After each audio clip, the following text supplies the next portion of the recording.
All right, we're here at Boca Pal Boxing with the great Derik Santos here for Media Day. Vitor Belfort is going to be taking on Oscar De La Hoya on September 11th. Derik, thanks for the time, man. Really appreciate it. Thank you, Brendan. I'm always been a fan, man. I'm happy to finally get to grace your gym. It's a beautiful place. I don't know how much you're going to go to a new place pretty soon, you said? Yeah, it's just time. We got a new place coming. It's only 5 minutes from here, but I will remain part of Boca Pal and part of the sports system here, and continue to support them in any way possible. I'm just expanding a little bit.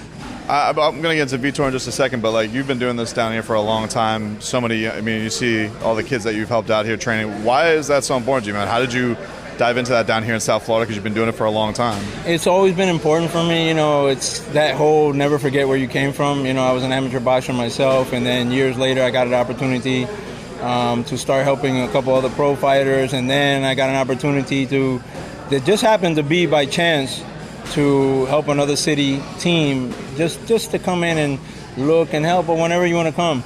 That went from going once or twice a week, for an hour or two, to 6 months later I was the head coach there, and I coached there for many years.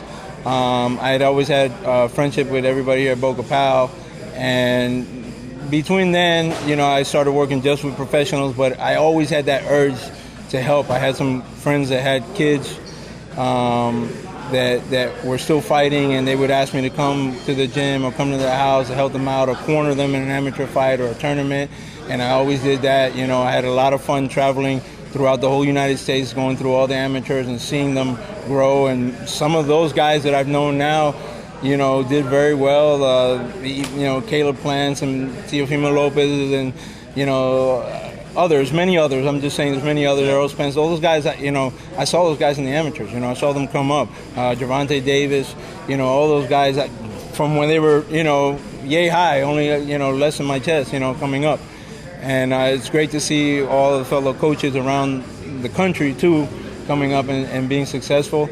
After I worked with, several trainers as main assistant and whatnot, and worked in several other gyms and worked for Mike Tyson Promotions and did several other things. An opportunity came up for me to have a partnership with Boca Pal, and I took it, brought my fighters here, and I've been here for many years, and it just became a point where now I just needed to expand. I spoke to the directors and to the president, and we were going to continue that relationship because I'm not a hater, man. I support everybody. Absolutely. And especially this program, I'm going to do whatever I can to support it. So September 11th, Vitor Belfort is going to be fighting Oscar De La Hoya. It's kind of crazy when you think about it like that. You've got two legends. It's 2021. This is the thing now. We're doing the legend sports. But I guess first, your relationship with Vitor, how did that start? And then what did you think when this fight was brought to your attention? My relationship with Vitor came years ago, grew years ago. I'm not 100% sure who told him to seek me out, but somebody told him to seek me out. And he was still fighting in the UFC at that time, and he had a private gym, and he asked me to come, and we clicked right away. So I was part of some of those fights, sometimes at different fights, different scenarios. I was part of some of those fights, and we always, I became friends with him and his family, his kids, his wife, Joanna, and we just had, that different type of relationship.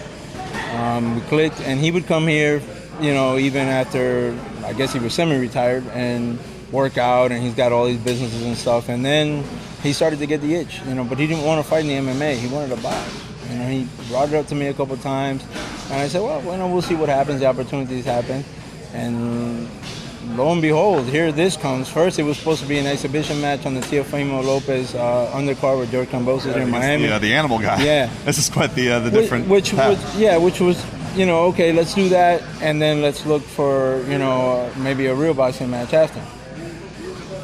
And he calls me and he tells me, I don't know where. Hey, coach, you think we can fight Oscar De La Hoya? Now, mind you, I thought he was being sort of hypothetical in the question. Right. And I said to him, yeah, I suppose we could. I don't know if that'll ever come to fruition, but I suppose we could. And he's like, okay, so you think we can do this, right? So he's like, you think we have enough time to train and we can fight out, somebody as good as Oscar De La Hoya? And I'm like, yeah, we could. And I hung up the phone thinking, okay, it's just, hypothetical. 20 minutes later, some of my fighters are like, hey, coach, it's coming out on ESPN, you guys are fighting. So I called him back, and he's like, No, that's what I asked. I called you for approval. I called you for approval. If you said yes, I was going to say yes. And so it's a done deal now. And here we are, you know. It's just amazing. It's an honor to also share the ring with Oscar De La Hoya. Listen, I was part of Sergey Kovalev's team when we beat Bernard Hopkins. And after the fight, I went right to Bernard and I said, first and foremost, you know, I hope you're okay, which he was. And I said, it's an honor to share the ring for you. It's not lost on me with these, whether you win or you lose. Some of these nights are historical nights. Yeah, they go down in history. And that's not lost on me. Like, you know, you're being part of an event that's written in history and nobody can erase that. And, you know, when you get old, you tell your grandchild, I got a grandchild now.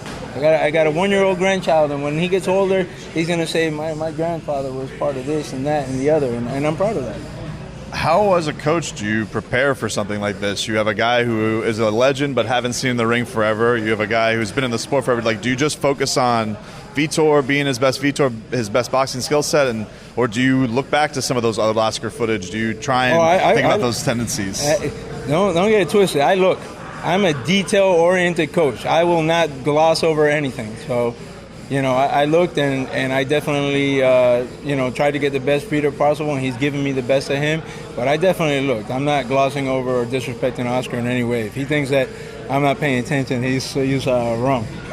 Well, Derek, we appreciate the time, man. September 11th, we're looking forward to it, man. Congratulations. I'm glad you got to be on another big stage. You've done so many great things in the sport. It means a lot down here in the South Florida boxing community. So thanks for the time. Thank you, 790. Thank you.